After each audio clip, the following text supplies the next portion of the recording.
सेनापति की जांघ की हड्डी टूट चुकी थी और वो दर्द से तड़पता हुआ जमीन पर पड़ा हुआ था। तपस्वी ने गुस्से में सेनापति से कहा, मैंने तुमसे कहा था कि मेरे महादेव का अपमान करने की कोशिश मत करना, वरना तुम्हें गंभीर परिणाम भुगतने पड़ेंगे। सेनापति ने गिड़गिड़ाते हुए कहा, नहीं नहीं, मुझे छोड़ दो, मैं आपसे माफी मांगता हूं। आपको महादेव की सौगंध, आप मुझे जान से मत मारिएगा। तपस्वी ने कहा, ठीक है, आज तो मैं तुम्हें छोड़ देता हूं, लेकिन फिर कभी तुमने मेरे सामने महादेव का अपमान करने की कोशिश की तो ध्यान रहे, वो शब्द तुम्हारी जिंदगी के आखिरी शब्द होंगे।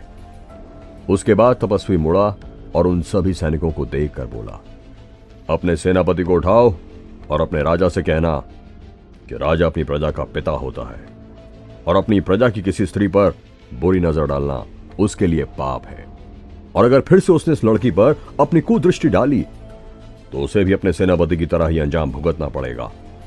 अब बिना विलंब किए इसे उठाओ और ले जाओ यहां से। तपस्वी के कहते ही वो सैनिक डरते हुए आगे बढ़े और अपने सेनापति को उठाकर घोड़े पर लाद दिया। फिर वो सभी वहां से चले गए। तपस्वी मुड़ा और उसने उस लड़की की ओर देखा जो कि शिवलिंग के पीछे छुपी हुई थी। अब तुम बाहर आ सकती हो, तुम्हारे दुश्मन जा चुके हैं, तपस्वी ने तेज आवाज में उस लड़की से कहा। तपस्वी की आवाज सुनते ही वो लड़की डरी सहमी हुई सी बाहर आई, लेकिन अभी भी उसके चेहरे पर डर और आंसू साफ साफ दिखाई दे रहे थे। उस लड़की ने चारों ओर देखा और पाया कि वहां चारों ओर जंगल की झाड़ियां और सिर्फ तपस्वी खड़ा हुआ था। लड़की धीमे धीमे कदमों को बढ़ाती हुई तपस्वी के नजदीक आ गई। तपस्वी ने कहा, डरो मत, अब तुम सुरक्षित हो। उस लड़की ने चारों ओर देखा और फिर वह अचानक से रोती हुई तपस्वी के पैरों में गिर गई। मैं आपकी बड़ी एहसानमंद हूं, आप जानते नहीं हैं आज आपने मुझे किन जालिमों से बचाया है। जैसे ही वो लड़की तपस्वी के पैरों में पड़ी, तपस्वी पीछे हट गया और उस लड़की से बोला, उठो देवी, मुझे इस पाप में मत डुबाओ, कृपया मेरे पैर छोड़ दो। वो लड़की रोते रोते बोली, क्यों ना पड़ूं मैं आपके पैर, अगर आज आप ना होते तो ये लोग मुझे पकड़कर उस अहंकारी और दुष्ट धूमकेतु के पास लेकर चले जाते और वो दरिंदा मेरे शरीर को कुत्तों की तरह नोच नोच कर खा जाता।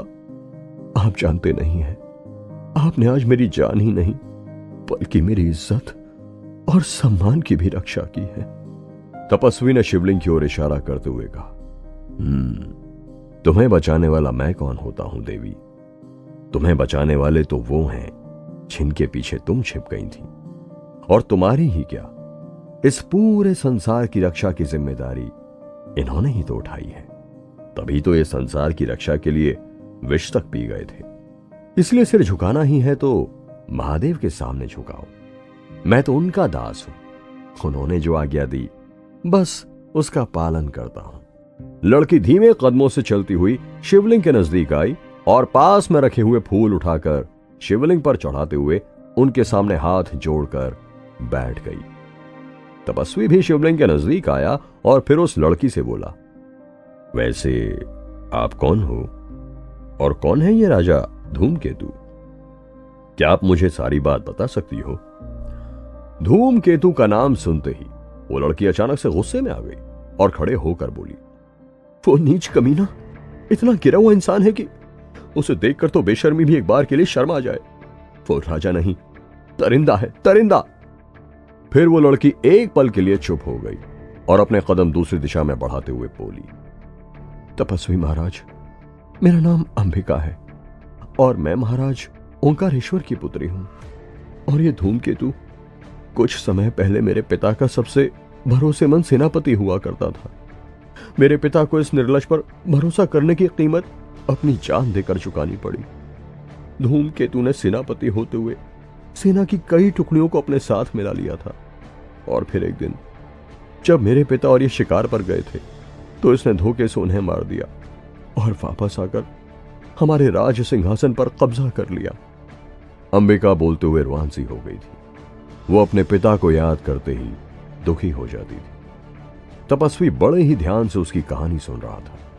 फिर अंबिका आगे बोली, लेकिन इस कमीने की हैवानियत यही नहीं रुकी। इसकी गंदी नजर मुझ पर थी। इसलिए उसने मुझसे अपनी बात मनवाने के लिए मुझे कारागार में डलवा दिया और हर रात मेरे पास आकर मुझ पर शादी करने का दबाव डालने लगा। इसने कहा कि जब तक मैं इसकी बात नहीं मानूंगी तब तक ये मुझे इसी तरह यातनाएं देता रहेगा और मुझे सलाहों के पीछे ही रहना होगा। तपस्वी ने अंबिका से पूछा, फिर तुम इस दरिंदे के चंगुल से बाहर कैसे निकली?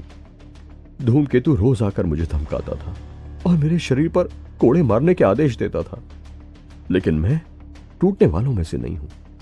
मेरी एक दासी, जो दासी से ज्यादा मेरी सहेली थी, वो मेरा ये रोज रोज का दर्द सहन नहीं कर पा रही थी। उसी ने मुझसे कहा कि मैं धूमकेतु की बात मान लूं और उससे शादी के लिए हां कर दूं।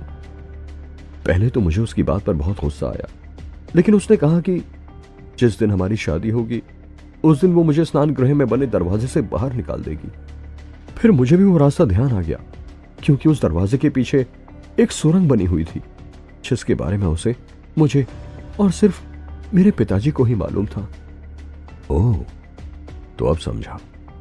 मतलब तुम उस बेवकूफ को झांसा देकर वहां से भाग निकली? हाँ, मैं तो भाग निकली तपस्वी महाराज, लेकिन मेरी जान बचाने के चक्कर में मेरी प्यारी सहेली पकड़ी गई और उसे अपनी जान की बलि देनी पड़ी। यह कहते हुए अंबिका जोर जोर से रोने लगी। तपस्वी ने सांत्वना देते हुए कहा, होनी को कौन टाल सकता है, पर अब आप रोइए मत। अब आप महादेव की शरण में हैं। मैं वादा करता हूं कि जब तक मैं जिंदा हूं तब तक आपकी सुरक्षा की जिम्मेदारी मेरी रहेगी। अंबिका ने घबराते हुए कहा, नहीं नहीं तपस्वी महाराज, आप मेरे लिए अपनी जान जोखिम में मत डालिए। आप नहीं जानते तारणपुर की सेना बहुत बड़ी है और वो धूमकेतु मुझे पाने के लिए किसी भी हद तक जा सकता है। इसीलिए अच्छा होगा कि मैं यहां से चली जाऊं कहीं दूर, जहां धूमकेतु और उसके सैनिक मुझ तक पहुंच ही ना पाए। तपस्वी ने अंबिका को आश्वासन दिया, यह बहुत बड़ा जंगल है और इसके खत्म होने के बाद ही दूसरे राज्य की सीमा शुरू होती है। यह जंगल खतरनाक जंगली जानवरों से भरा हुआ है, जिसे पार करना मौत से खेलने के समान है। इसलिए आप भूल कर भी यहां से जाने की मत सोचना। आप अभी यहीं पर रुक जाइए। यह आश्रम मेरे सिद्ध गुरु का है। वो किसी जरूरी काम से बाहर गए हुए हैं। उनके आने के बाद ही मैं आपके साथ चलूंगा और आपको दूसरे राज्य में छोड़ आऊंगा। अंबिका ने कहा, लेकिन वो तो आप अभी भी कर सकते हैं, क्योंकि आपके गुरु के आने से पहले धूमकेतु के सैनिक मुझे ढूंढते हुए यहां तक आ पहुंचे तो फिर सर्वनाश हो जाएगा। तपस्वी ने कहा, नहीं देवी, मेरे गुरु ने आज्ञा दी है कि जब तक वो ना आ जाएं तब तक मुझे इसी आश्रम में रुकना है और हर रोज ब्रह्म मुहूर्त में महादेव को नहलाकर उनकी पूजा करनी है। मैं उनको दिया हुआ वचन नहीं तोड़ सकता।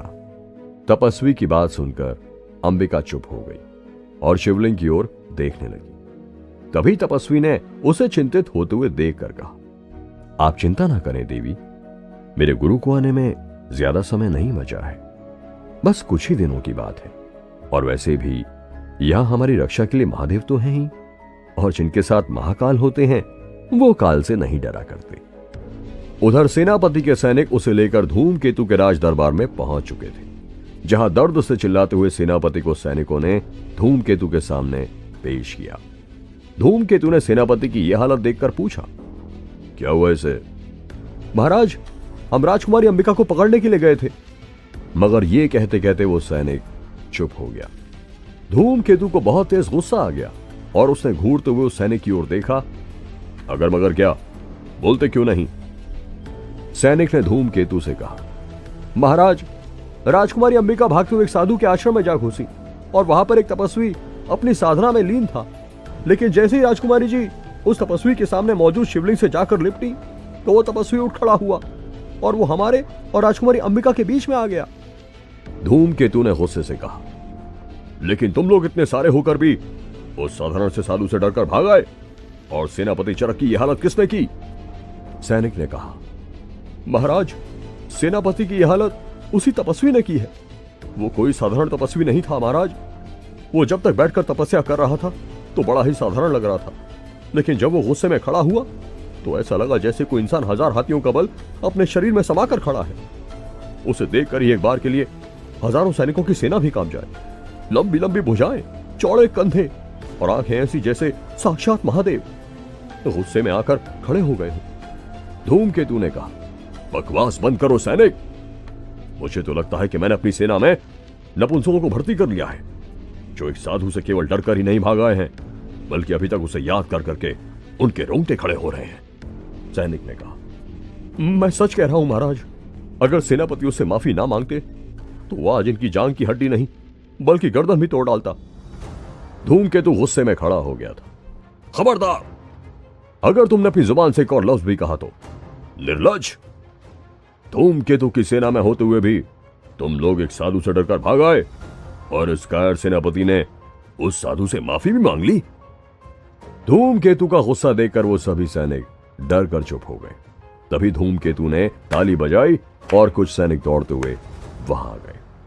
धूमकेतु ने उन्हें आदेश देते हुए कहा, ले जाओ इन कायरों को और जिंदा दीवार में चिनवा दो, और इस डरपोक चरक को भी।